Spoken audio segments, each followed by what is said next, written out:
They say evil crept into Umuagu the year the river stopped singing. It started slowly, just strange things at first. The chickens refused to lay eggs.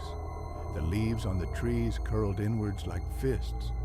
A foul smell came from the wind, even though no one could find the source. Then came the whispers.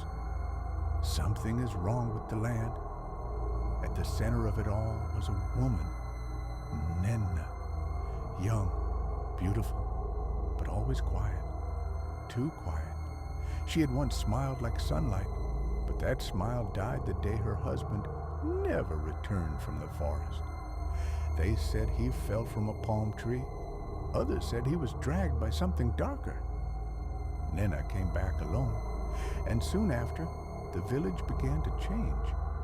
No one said it out loud at first, but they watched her. She walked the narrow path by the shrine at night. She spoke to no one. She looked like she was listening to something no one else could hear. One evening, a child fell sick after walking past her hut. The next day, the village stream turned red for just a moment, like blood had washed through it. A pregnant woman miscarried under the Udara tree after dreaming of Nenna's face. Fear began to grow like weeds. The elders gathered one night under the great Iroko tree. They sat in silence, listening to the drums of the night, the croaking of frogs, and the distant wailing sound no one could explain. "She is cursed," muttered Elder Obi. "No one sees her fetch water, yet her pots are full. What fills them?"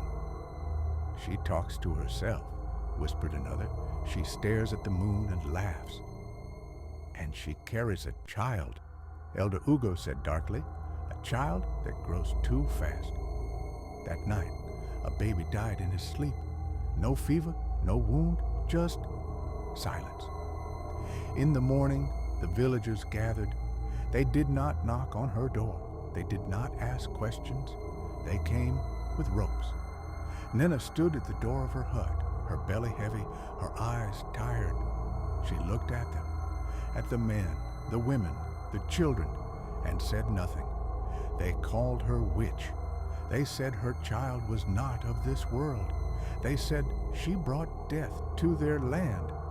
And still, Nenna said nothing.